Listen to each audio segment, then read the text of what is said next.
state's dislike of President Trump.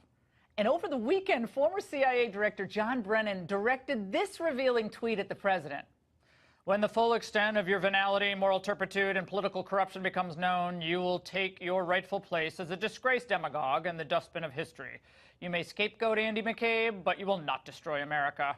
America will triumph over you. What bad writing. Is the FBI colluding with the intel community to destroy the Trump presidency? Well, let's put that to the test. Retired FBI Assistant Director Chris Swecker is with us, and retired FBI Special Agent Terry Lane, and Fox News contributor and Washington Examiner reporter Byron York.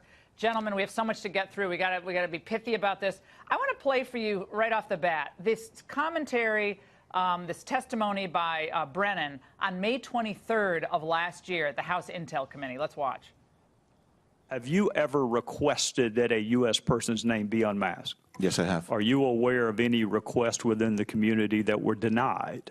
I do not. I didn't have visibility into requests that were being made across the government, so I don't recall one that I was denied. Okay, so Chris, basically, if you ask for someone to be unmasked, it's going to get unmasked. I mean, he kind of said, I do not, well, I don't know the whole range of. What do you make of that in light of what we know now? His tweet, the focus on getting Trump, he's a demagogue. That's a former FBI director, a CIA director, excuse me. CIA director. Well, clearly he was still working for President Obama while he was working for President Trump. And I have never seen so much politicization at the tops of these two agencies, the FBI and the CIA.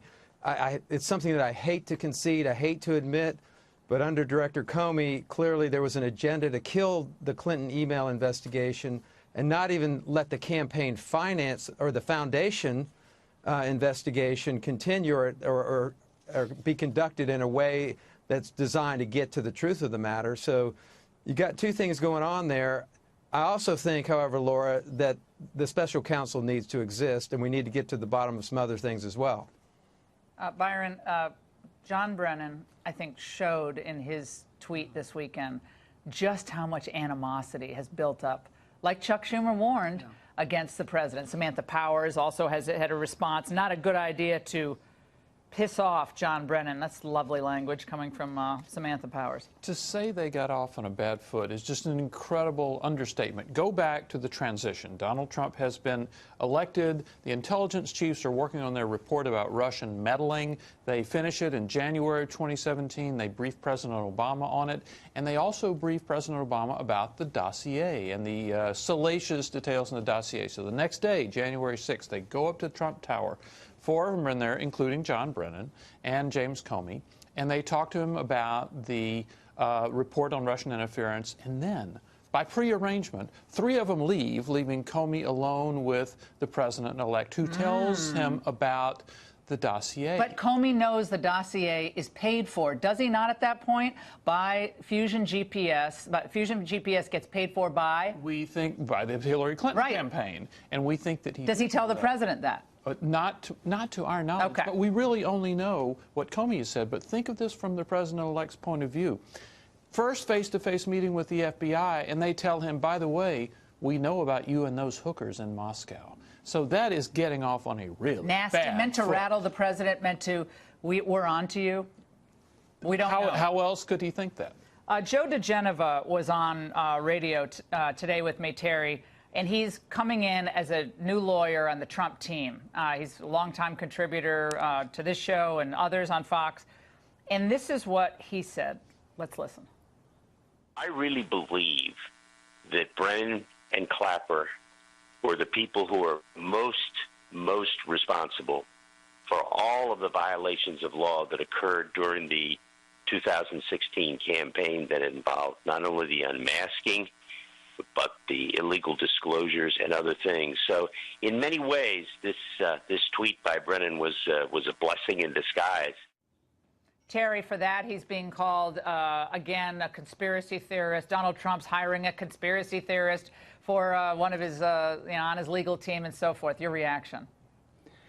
Well, Laura, I'll tell you, like we say in Texas, Brennan is an idiot.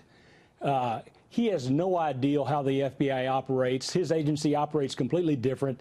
Although they take an oath to the Constitution, they don't follow the Constitution as we have to. The FBI has to follow the Constitution to the letter. You know, whenever we prosecute somebody, whenever we investigate someone, we have to follow all the rules of evidence, all the criminal procedures. The CIA doesn't do that. So I'm not surprised that Brennan comes up with this idiotic statement that he makes, because, again, his agency can operate on conjecture. His agency doesn't have to follow the truth. Their stock and trade is actually the untruths. So, you know, I don't know that there's a deep state, but if there is, I am absolutely certain Brennan's part of that deep state. Chris, I want to go back to you because you wrote a piece for Fox News about how truth-telling by the FBI, going back to McCabe's firing here, in the general sense of lawlessness, conflicts of interest, unethical behavior, the telling of the truth is so critical for the FBI. Why? And that's a sacrosanct rule that must be followed, and if it's not, breaks down the trust. Tell us. Well, certainly fidelity, bravery, integrity is the FBI's motto. And it's integrity because they have to testify about things that they do. They have people's life, liberty, and property in their hands. They can put their thumb on the scale of an investigation and deprive someone of liberty in a second. So they have to tell the truth, and they can't nuance the truth, and they can't spin it. They have to tell all, you know, the whole story, the way it comes out factually. So, and Andy McCabe knew that. His own OPR reported directly to him. Candace Will, the assistant director of OPR, was one of his direct reports. She basically fired her own boss because the FBI was cleaning its own house here. And Byron, I want to go back to you. Michael Bromwich, who's a lawyer for McCabe, tweeted out, "We will not be responding to each childish, defamatory, disgusting, and false tweet by the president. The whole truth will come out in due course, but the tweets confirm that he has corrupted the entire process that led to Mr. McCabe's termination, has rendered it illegitimate. What can we expect?" I think we need to look at people who know something about this case. And even Adam Schiff, the Democrat on the House Intel Committee who never misses an opportunity to criticize President Trump, has said, well, perhaps this firing was proper, and then he criticized the way in which it was done.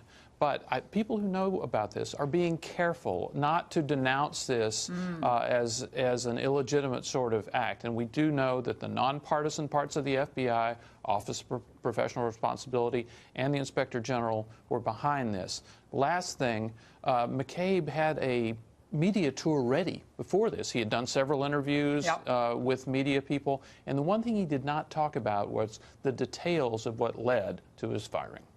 Interesting. And we'll keep following this all show long. We're out of time, unfortunately. We'll have you back. This is going to be going on all week, next week as well.